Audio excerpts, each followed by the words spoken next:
Bismillah, salatu wassalam ala Rasulillah wa ala alihi wa sahbihi wa man wala. So I was blessed to be able to go to Morocco shortly after the earthquake that hit last Friday night. Saturday morning I woke up, there's a brother that reached out to me, he said, can you go to Morocco to assist with some of the relief efforts, raise some awareness? We're worried so many people aren't going to be really talking about what's happening on the ground there. I had to go to a janazah early that morning. Mashallah, there's a brother in the Long Island community, was a hafiz of the Quran who passed away. He was over 100 years old, and 60 of his grandchildren were at the janazah, mashallah. So I said to them, forgive me, I'm not going to be able to come to the burial. And they said, you should do what you need to do. I went home and spoke to my wife, and many of you know my wife, Priya. I said, are you okay with me going? And she said, how could you not go? So I packed whatever I could and made an intention that inshallah ta'ala, Allah keep my sincerity at a level that is pleasing with Him. And allow for this to be a visit that raises awareness and brings benefit. When I came back, I only found out then that there were floods in Libya. And every part of me hurt so much because I wish that I could have just gone there also to help our brothers and sisters. So I'm going to ask you all to be present with an open heart, to allow for yourself to understand that the Mubarak day of Jumu'ah is not blessed because of the Jumu'ah prayer. The day in its entirety is blessed. You can come here, mashallah, to fulfill the obligation, which it's unique. Allah has written that you are from amongst those who would answer the call to the Jumu'ah prayer. But to understand beyond this moment, you have full capacity to do what you can, to raise awareness, to contribute, to make dua, and do so much for people who nobody is really talking about what it is that many of them are going through. Especially our brothers and sisters in Libya, may Allah make things easy for them. We dropped off our kids to school this morning, and some of them have friends whose parents are aware of what we do here at the Islamic Center. They're not Muslim. And they said, if not for some of what you all were sharing on Libya, we didn't even know that this was happening. Almost 12,000 people have been found dead so far. May Allah grant them ease and raise them amongst the shuhada. That's why each one of us today has to be as present as we can, not just as a body, but as a full heart, to recognize what it is that we have responsibility towards after this moment. That isn't about just the fulfillment of an individual obligation of the Jumu'ah prayer, but for you to take something and make a heart that is malleable, transformed in such a way that it actually is sovereign over the rest of your body and gets it to do something for somebody who, if not for you doing what you can, they might not be still alive tomorrow. It's not an exaggeration. There's a lot of people right now who are going through so much, and unless we do what we can to help facilitate, it's not going to get to where it could.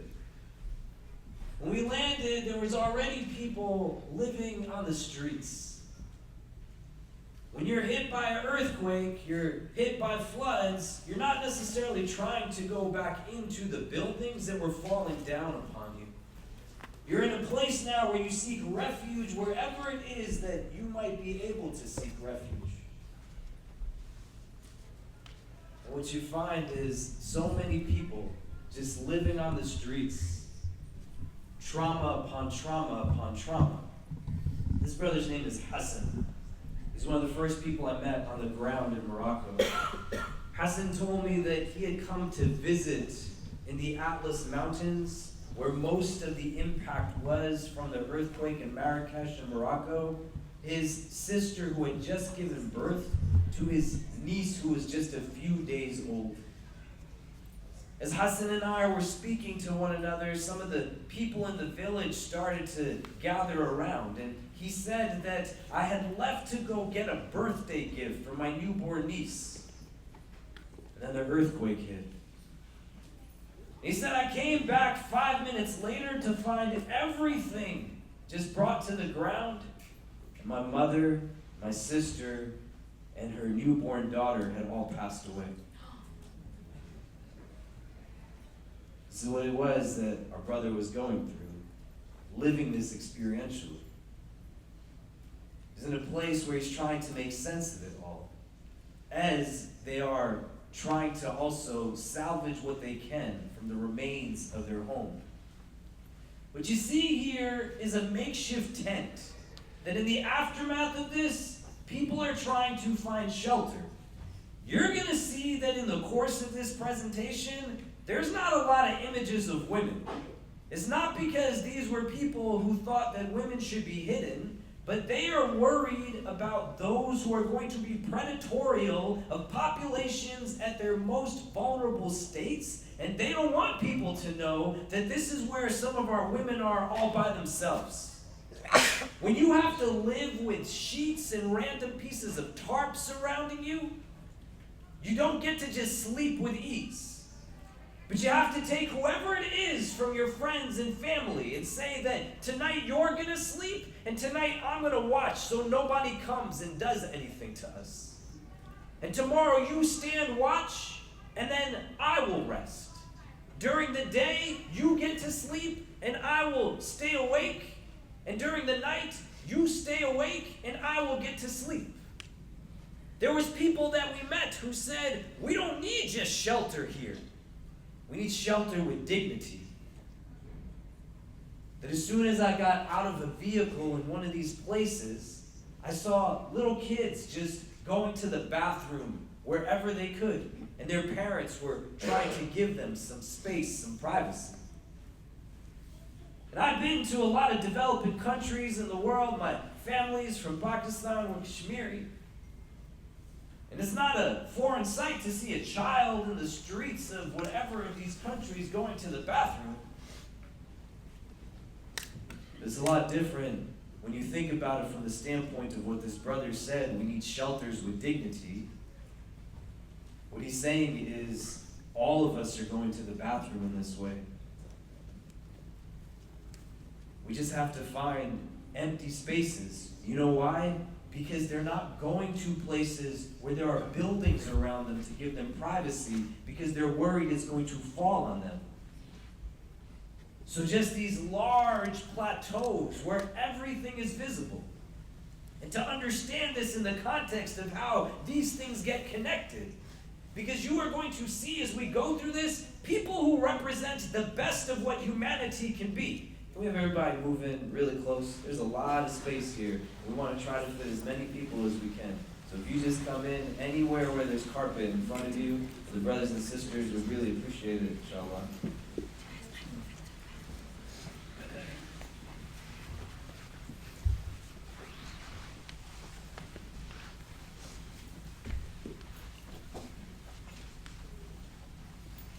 Right now, they're just looking for places of rest. The buildings in and of themselves are deeply dilapidated. What you can see is not just the top of the buildings that are broken down, where anyone who can walk in, because they're trying to salvage their whole lives. And the parts that are impacted were not necessarily where those who are wealthy and affluent were. And even if they were wealthy and affluent, they can get up and go someplace else. Not any different from what it's like here in New York City. In the midst of COVID, some people could get up and go. Allah bless you for what it is that you have. There's a lot of people who couldn't get up and go. People would say that there were some parts of the city that were just desolate and like ghost towns. You could go on most subways in the outer boroughs and they were packed to the brim because there were people who had no choice but to continue to work in order to put food on the table for their loved ones. They didn't get to just decide, I'm going to get up and move. What are you going to get up and move with when you have nothing to begin with? And a lot of these buildings at the foundation were also broken. And we walk through so many of them with people who are trying as best as they can to get whatever little they had to just restart their lives in the midst of everything that they had lost already. We walked into these homes, and it's just, you can't imagine what it looks like. And to see the people who are standing outside of them, what makes it that much harder is that they said, nobody's coming to see us, man. If you can imagine what it's like, the number of people that say, the water just poured from everywhere, what could we do? People can remind people as they're coming in that the Qibla is in this direction. We appreciate it. The earth is shaking. What can go on? The trauma of having to go back to the space that you were experiencing this. Person after person, young and old, male and female, saying it felt like it was Yom al-Qiyamah. Everything was just shaking in every way you can imagine. We had no idea what was going on. His brother's name is Hisham. Hisham and I walked into his home, and he took me through the debris of it. In a little bit, I'm going to show you a short video that zooms in on his arm that's covered in scars. It was one of the visible scars he had from his house falling on top of it. He took off his hat, and he showed me also where he had a wound on his hat. And where he's seated right now is right across the street from where he lives. The inside of his house is something that looks like this after it's been cleaned up.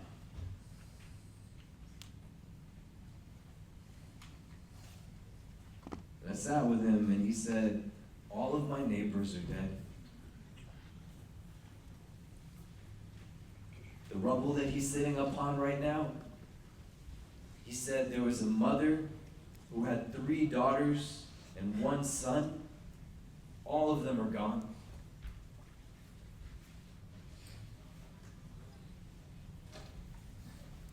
We sat and we talked for just moments, and the tears just kept falling from this brother's eyes.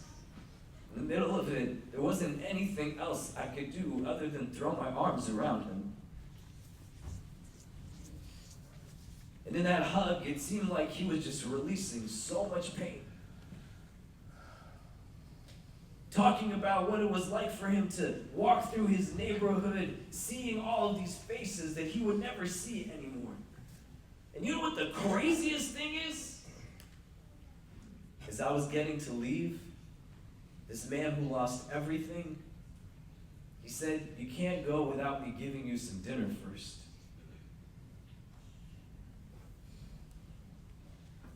What is he made of?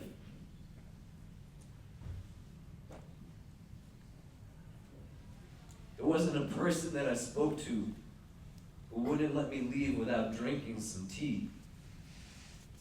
These guys have nothing. And they brought out what was one of the most beautiful meals that I've ever seen in my life. It was just a few slices of bread, but that's all that they had.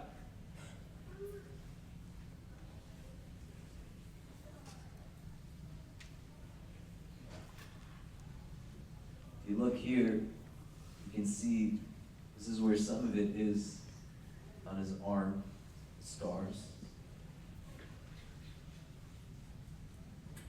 These QR codes that are up here are for 2 campaigns that we have going.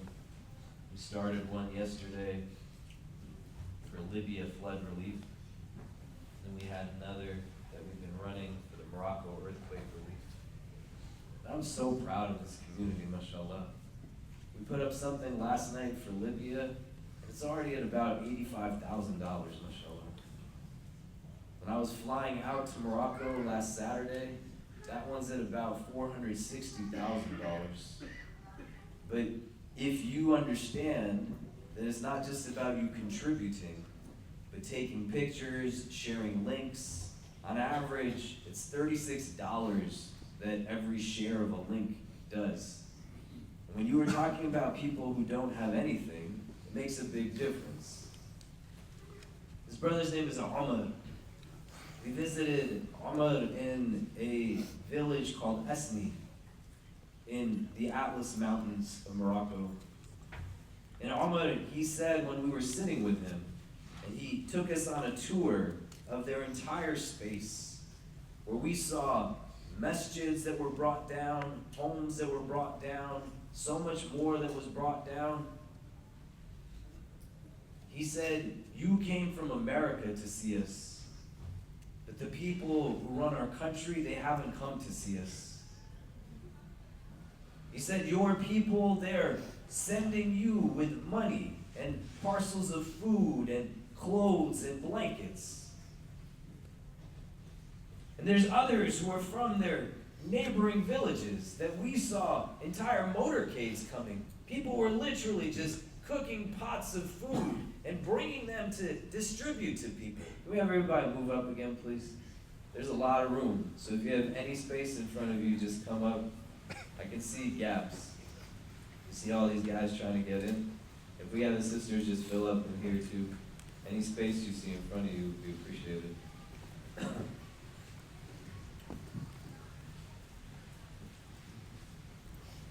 This is a reality that you have to think about. If you were in New York City during Hurricane Sandy, Manhattan was treated a lot different than Brooklyn and Queens and Staten Island. You had people racing all over the place to try to get from Midtown to downtown because Uptown had all of its lights. They didn't even know that anything was going on. And we assembled 300 volunteers from this community to go to places in Brooklyn and Queens and help people throw away all of their entire lives because the water that impacted them from Hurricane Sandy was so toxic they couldn't keep anything. And they went for months without electricity in some of these places, without heat in some of these places, without anything going into the winter in some of these places. The rest of the world doesn't function any differently. Influence and affluence determines who has and who has not. The underserved and underprivileged don't get to be in a place where, by virtue of the fact that they have been impacted by disaster, that's enough of a reason as to why they might get goodwill exerted towards them. But we have to be a little bit different in how it is that we do these things. When this man is in a place that he is saying that no one has come to us, what he is saying is what so many say all over the world. Why doesn't anybody notice what's going on with us? What are people so stuck in? When our prophet tells us food for one is enough for two, and food for two is enough for four, you gotta think about that at a level of how you are not just eating your meals here and sharing them with the people around you, but how the meals you eat are meals that will also sustain people elsewhere. You want your food to feed 2 or 4 people in some of these places? Then do something where you might have to change your lifestyle a bit in order for you to dig deep, to save something, to go give to somebody else in need. When you think about all of this and what it is that people are going through, so much of the world right now is in need of people who are good doctors and good engineers and good mental health practitioners and good artists and good academics and good everything. Not because they're good at their disciplines, but because they're good people. That just based off of sheer love and mahabbah, living and actualizing hadith that say that you will not enter paradise until you believe. لَن تَدْخُلِ الْجَنَّةَ حَتَّى تُؤْمِنُوا. This is from the hadith of the best of creation, sallallahu alayhi wa sallam. وَلَن تُؤْمِنُوا حَتَّى تُحَابُوا. And you will not believe until you love one another. That in other hadith, you will not enter paradise until you believe. And you will not believe until you love for your brother what you love for yourself.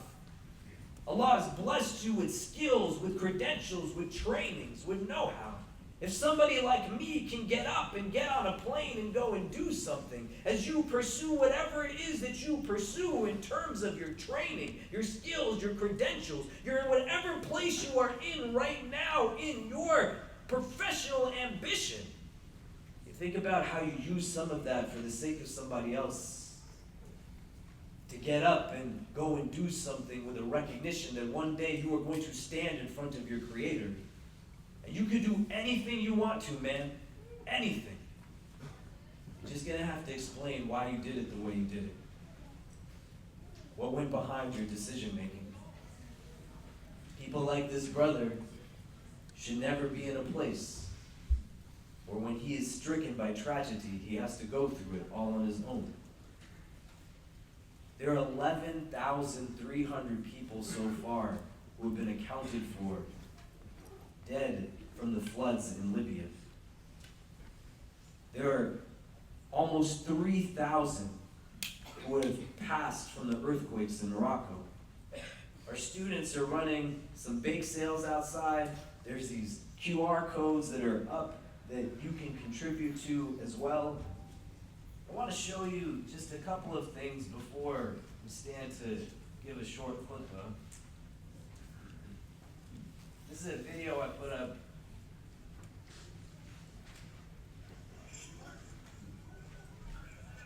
These are rescuers in Libya. They're walking and wading through just feet and feet of water.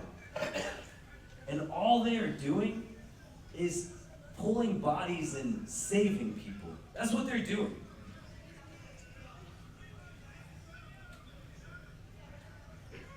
How can somebody do this? Just think about it.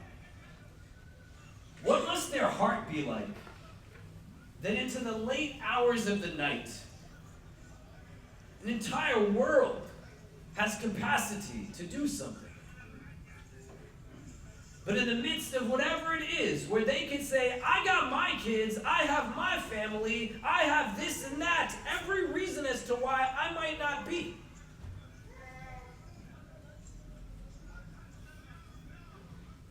One of the first times in my life that I wished I was a doctor was during the COVID pandemic,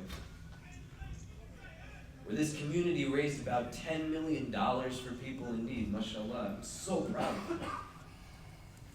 People gave us PPE equipment to distribute to hospitals that didn't have masks and gloves and all kinds of things. And I literally walked to the doorways of hospitals and they said, you can't come in. There were people who would call me from this community, doctors, meeting all of this. Today, Khalid, I lost 80 of my patients. Today, I lost 102 of my patients. Today, I lost 75 of my patients. And then they got up and did it again.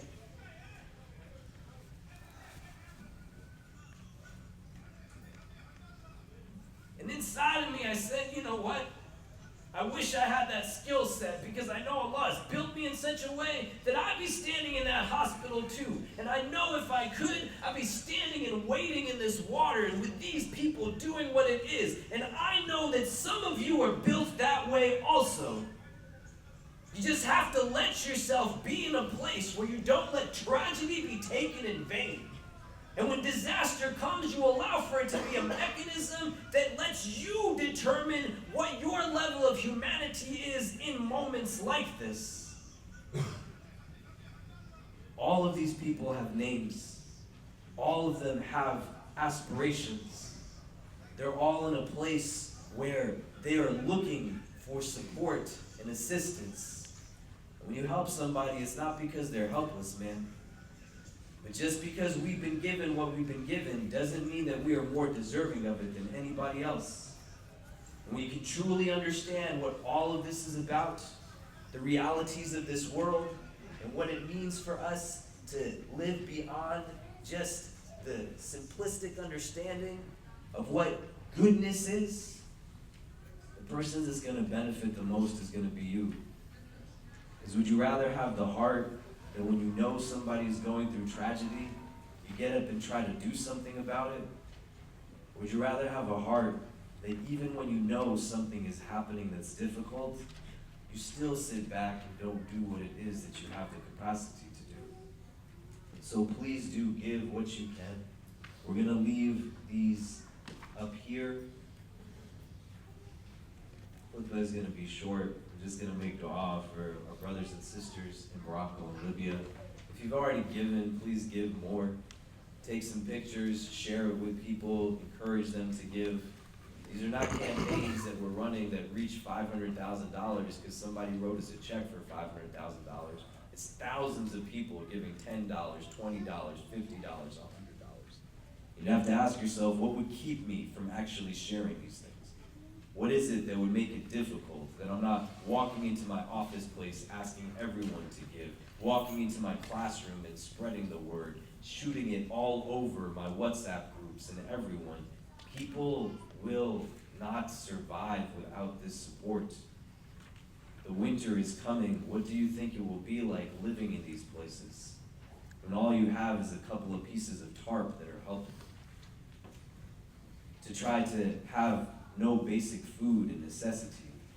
And the funds that we've already raised, they've gone in Morocco to passing out much needed things like blankets, medicines, food. It's all happening in real time. Continue to give, inshallah ta'ala. Allah Azza wa Jal will bless you immensely for it. Our students are running some bake sales outside. All of the cash and sadaqah from today is going to also be going to be split through these projects. And lastly, I didn't know that there were so many Moroccans and Libyans in our community. We have a community that's about 12,000 people, so there's probably a lot of everything in our community, alhamdulillah. But for any of you who are in a place where you're dealing with any kind of heaviness, difficulty is arising, let us know what it is that we can do to help, what we can do to assist. Your family members, your loved ones, they're in our du'as. I can tell all of you. I'm not 22 years old anymore, man. I'm turning 41 this year. As long as Allah gives me strength in this body, I'm going to keep running around as much as I can for each of you. But I'm at a place where I need more of you to also step up and help in getting that done. So we can get back to where we were a few years ago before a pandemic derailed a lot of where we were at, and do what this community is good at doing, building what it is that we can't expect others to build for ourselves. So today we should give to our brothers and sisters in Morocco and Libya, and tomorrow with all of us collectively, we will continue to build the shelters, the clinics, the pantries, the services that our brothers and sisters of all backgrounds are in need of, simply because it's the right thing to do. So if people want to orient themselves, Manaf, if you want to call the adhan, the second adhan. Assalamu alaikum wa rahmatullah.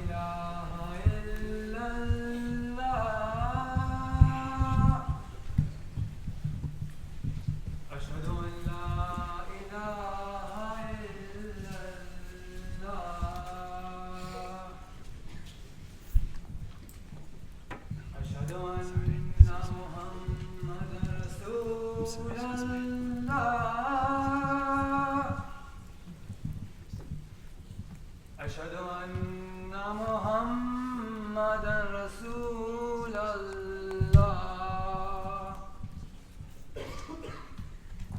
حي على الصلاة حي على الصلاة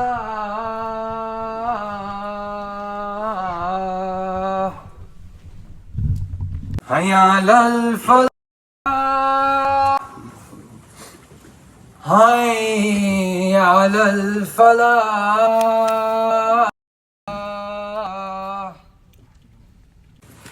الله أكبر الله أكبر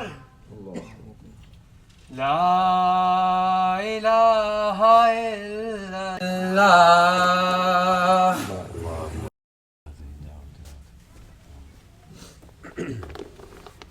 أعوذ بالله من الشيطان الرجيم.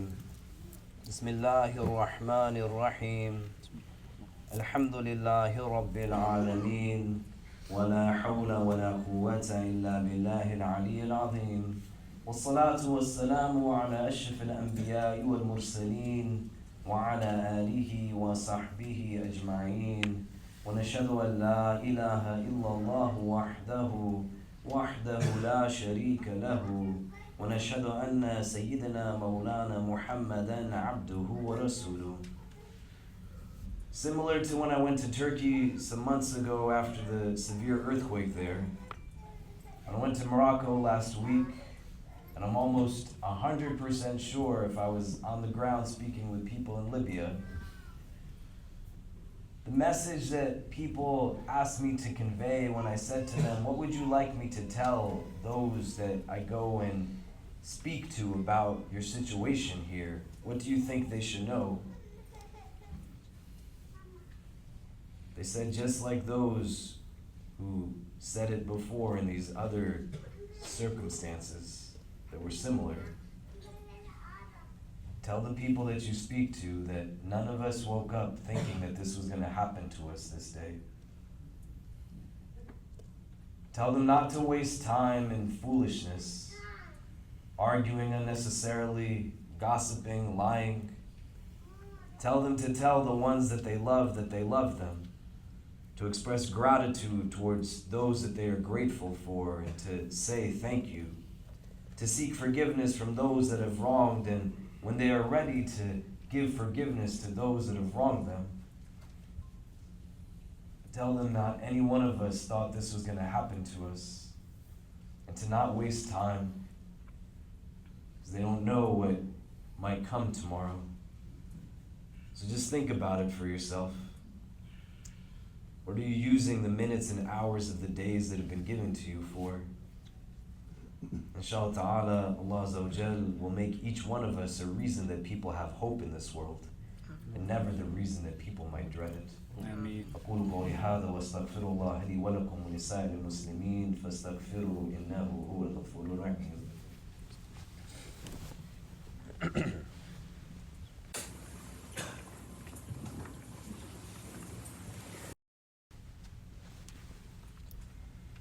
إن الحمد لله نحمده ونستعينه ونستغفره ونؤمن به ونتوكل عليه ونعوذ بالله من شرور أنفسنا ومن سيئات أعمالنا من يهده الله تعالى فلا مضل له ومن يضلل فلا هادي له ونشهد أن لا إله إلا الله وحده لا شريك له ونشهد أن سيدنا مولانا محمدا عبده ورسوله.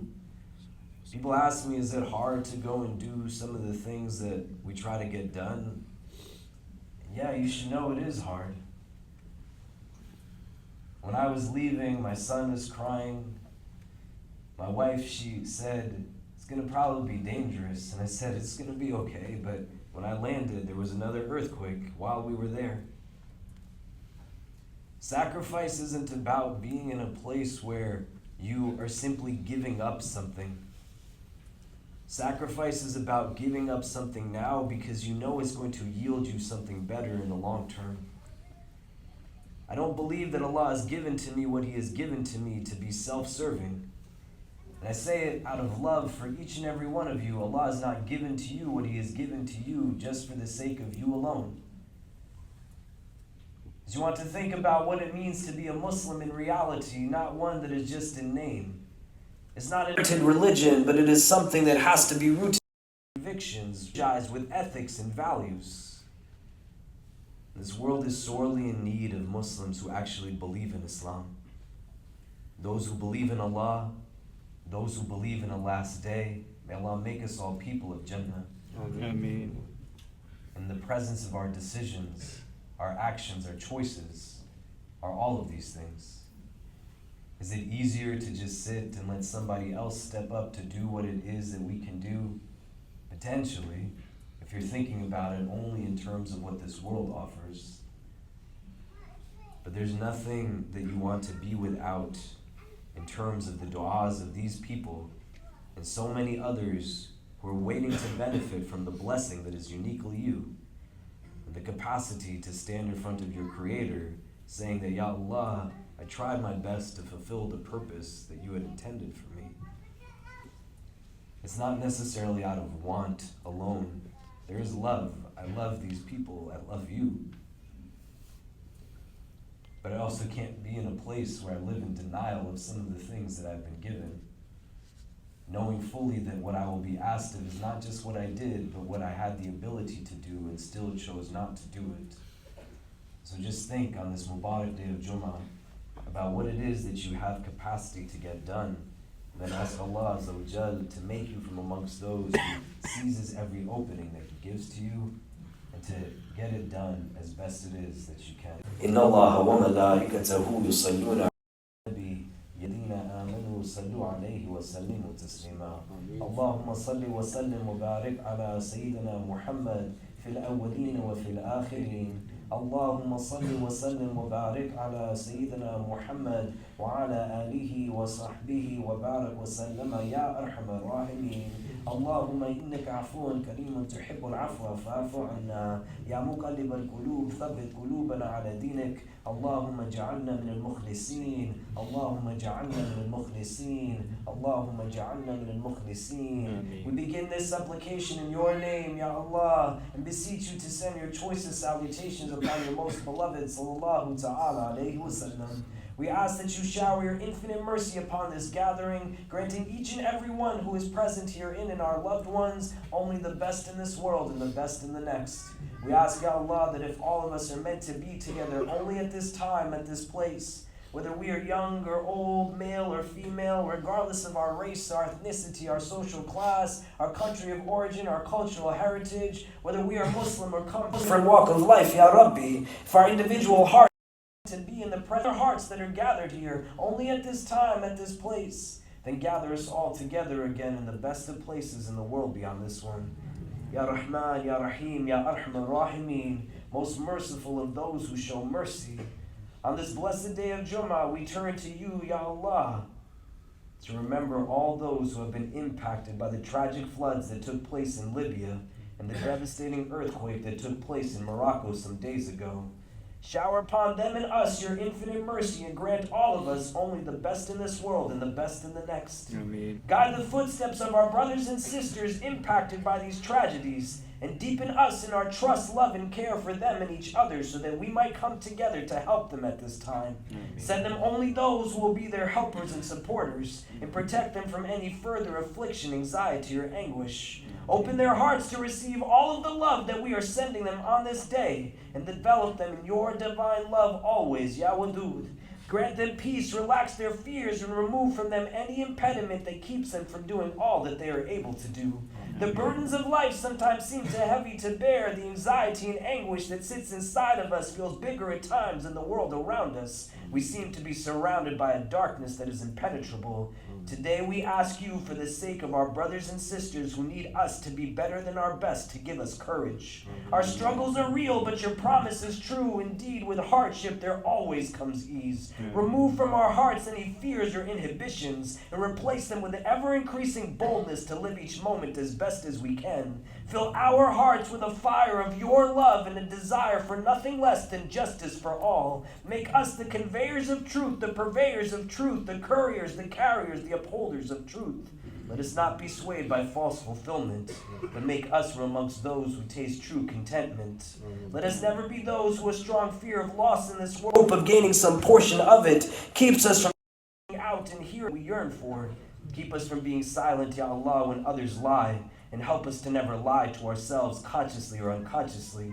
Put strength into our voices and grant us the courage to express our feelings, to let those that we love know how valuable they are to us, to seek forgiveness from those that we have wronged, and to exert mercy towards those who have wronged us. Bring people into our lives that we love so much that our love for them moves us to be courageous, never foolish. People who we love so much that our dedication to their well-being is rooted in wisdom and mindfulness. Make us people who find strength through selflessness, not selfishness, sincerity, never self-centeredness. Help us to see this world always through hearts that are drawn towards goodness, to silence fear and abolish anxiety, to overpower indifference and break away from greed, to eliminate arrogance and defeat racism, to be bold enough to ask of you to make us those who do only that which is good. Help us to never fear the path of truth for the lack of people walking upon it, and bless us with leaders to follow who walk firmly upon it. Let our unity be not tied to uniformity of the external, but instead make us sisters and brothers of all colors in our unity based off of a uniformity of our values and hearts. Love your creation through us. Be gentle to them through us. Increase them in strength through us. Give them courage through us. Help them grow through us. Endow them with confidence through us. Fill them with sincerity through us. Protect them always through us. And through us bring good and benefit to the rest of this world. Ya Arhamar Rahimeen, most merciful of those who show mercy. Let our anger be only at injustice, oppression, and exploitation of people, so that we will work for justice, equality, and peace. Let our tears shed only for those who suffer from pain, rejection, starvation, and conflict, so that we will reach out our hands to comfort them and change their pain into joy. And let our successes be many, as we make a difference in this world by doing the things which others say cannot be done. Amen. For all those who find themselves injured or recovering from any type of harm caused by these tragedies, Ya Allah, make these ailments for them a means of purification in this world and a means of elevation in the next. Amen. Grant each one a complete healing and shifa, each one a quick and easy recovery. For all those who have lost loved ones, bring ease to their hearts, and let every tear that they have shed raise their loved ones in rank and degree over and over again. Amen.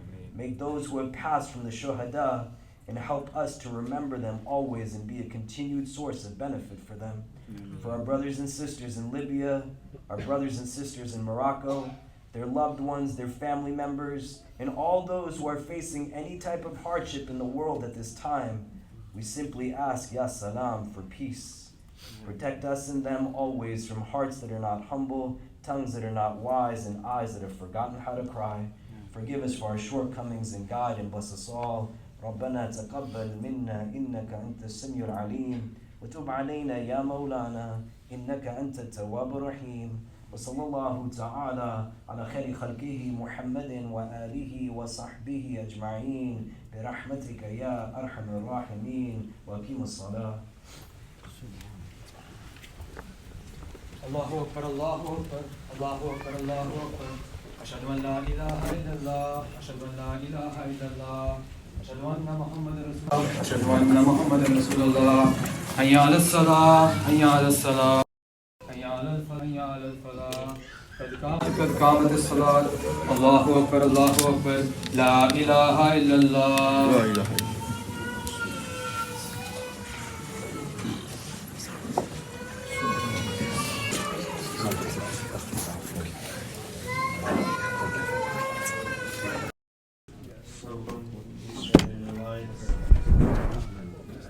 Please try to make the line as straight as possible.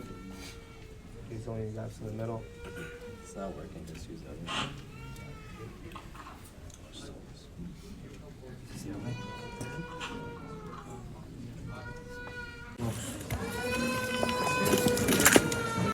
Pretty good in the back.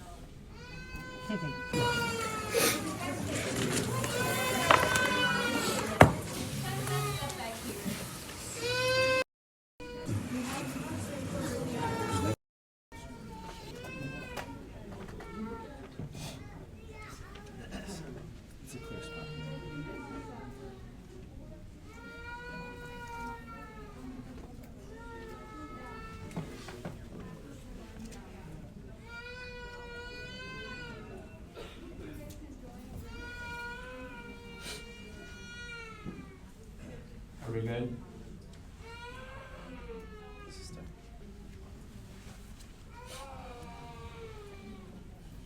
Allahu Akbar.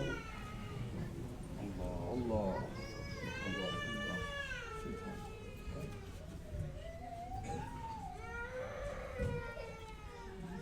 الحمد لله رب العالمين الرحمن الرحيم مالك يوم الدين إياك نعبد وإياك نستعين اهدنا الصراط المستقيم صراط الذين أنعمت عليهم غير المغضوب عليهم ولا الضالين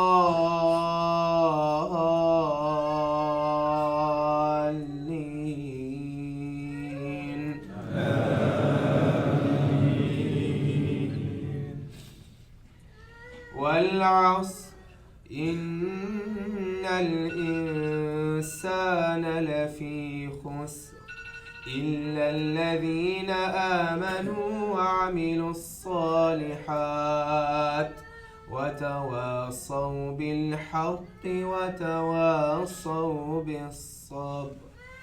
الله أكبر.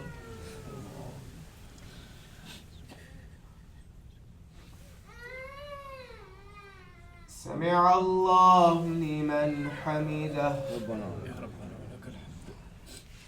الله أكبر.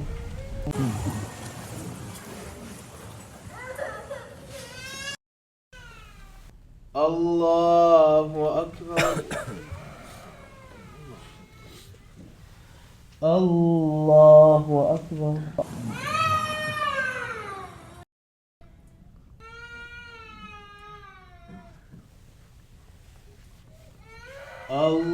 الله أكبر.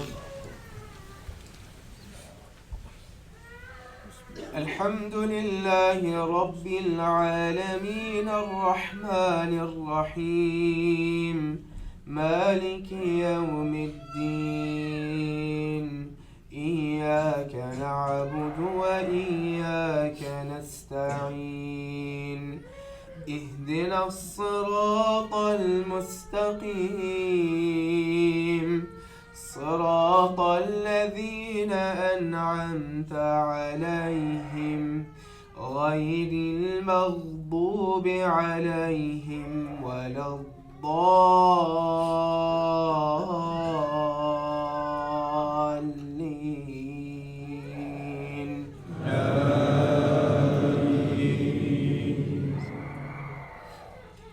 قل هو الله أحد الله الصمد لم يلد ولم يولد ولم يكن له كفوا أحد. الله أكبر.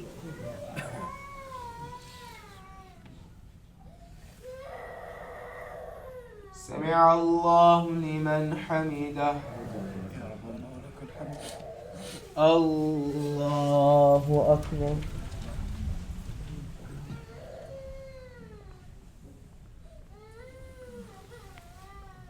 الله أكبر. الله أكبر.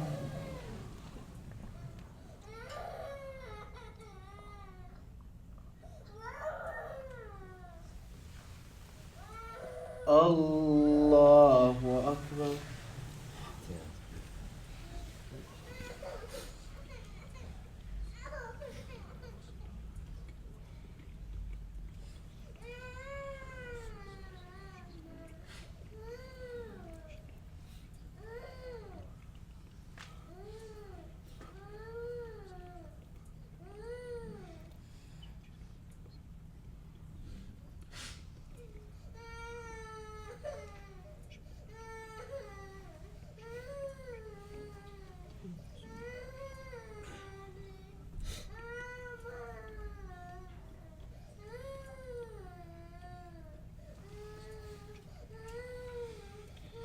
السلام عليكم ورحمة الله. السلام عليكم ورحمة الله.